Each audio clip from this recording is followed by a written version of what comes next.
नमस्कार, VK news में आप सभी का बहुत स्वागत है। मैं गरिमा श्रीवास्तव आपके साथ। प्रधानमंत्री नरेंद्र मोदी नेशन फर्स्ट के तर्ज पर इटली और इटालियन फर्स्ट का नारा देकर सत्ता में आने वाली राष्ट्रवादी ब्रदर्स ऑफ इटली पार्टी की जॉर्जिया मेलोनी इटली की पहली महिला प्रधानमंत्री बनने जा रही हैं। रविवार को ही इटली में चुनाव संपन्न हुए हैं। गॉड कंट्री एंड फैमिली की मोटो वाली मेलोनी पूर्व राष्ट्रपति सिल्वियो बर्लुस्कोनी की धुर दक्षिणपंथी पार्टी फोर्जा इटालिया पार्टी और मैट्टो साल्विनी की पार्टी लीग के साथ गठबंधन वाली सरकार का नेतृत्व करेंगी। मेलोनी एक समय फांसीवादी तानाशाह बेनिटो मुसोलिनी की कट्टर समर्थक थी। मेलोनी इस्लामी कट्टरता और समलैंगिकता की मुखर विरोधी हैं। अपने राष्ट्रवादी मुद्दों के चलते वो इटली में लोगों की पहली पसंद बनी हुई हैं। उन्होंने 10 साल पहले ही यानी साल 2012 में अपनी पार्टी का गठन किया था। उनकी सफलता से यूरोप के कई देशों में धुर दक्षिणपंथी पार्टियों में भारी उत्साह देखा जा रहा है। इटालवी पत्रकार और राजनीतिज्ञ जॉर्जिया मेलोनी का जन्म 15 जनवरी 1977 को हुआ था। उनके पिता अकाउंटेंट थे। मेलोनी के जन्म के बाद उनके पिता उनकी मां से अलग हो गए।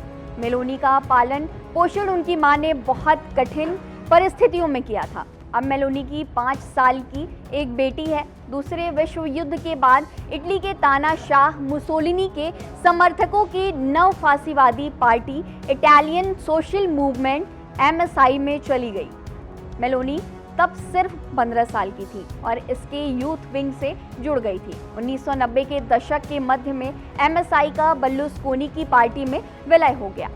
मेलोनी ने 19 साल की उम्र में धुर दक्षिणपंथी नेशनल अलायंस की स्टूडेंट विंग की प्रमुख बनी और इसका खूब प्रचार किया। इस दौरान एक इंटरव्यू में उन्होंने कहा था कि मुसोलिनी एक अच्छे राजनेता थे। उन्होंने जो कुछ भी किया वो इटली के लिए किया। 21 साल की उम्र में उन्होंने पहली बार स्थानीय निकाय चुनाव जीता। साल 2006 में वो इतालवी संसद के चैम्बर ऑफ डेप्यूटी के लिए चुनी गई। इसके 2 साल बाद 2008 में 31 साल की उम्र में उन्होंने इटली की बर्लुस्कोनी सरकार में युवा विभाग संभालकर सबसे कम उम्र की मंत्री बनी।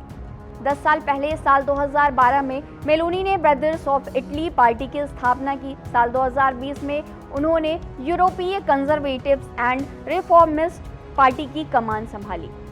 इसमें अन्य पार्टियों के अलावा पोलैंड की सत्तारूढ़ पार्टी PIS शामिल है। चुनावों के दौरान मेलोनी ने इटली एंड इटालियन फर्स्ट का नारा दिया और यूरोप में नौकरशाही की कम दखलंदाजी, कठोर आव्रजन नीति और करों में कटौती की बात कही। उन्होंने यूरोपीय संधि की समीक्षा की भी बात कही। उनकी पार्टी गर्भपात और समलैंगिक विवाह के खिलाफ है।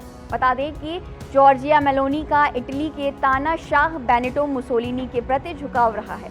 उनकी पार्टी का दफ्तर भी उसी बिल्डिंग में है जहां कभी मुसोलिनी समर्थकों का आना जाना हुआ करता था। इसको लेकर एक बार मेलोनी ने कहा था कि उनका इतिहास से अटूट रिश्ता है। तानाशाह मुसोलिनी को उन्होंने जटिल व्यक्तित्व वाला शख्स भी बताया था। उन्होंने कहा था कि आज भी कई इटालवी लोगों को नहीं लगता कि मुसोलिनी में सब कुछ बुरा था। उनकी पार्टी का सिंबल भी मुसोलिनी से प्रभावित है। फिलहाल इतना ही। और खबरों में बने रहने के लिए देखते रहिए वीके न्यूज। धन्यवाद। वीके न्यूज, राष्ट्र के नाम।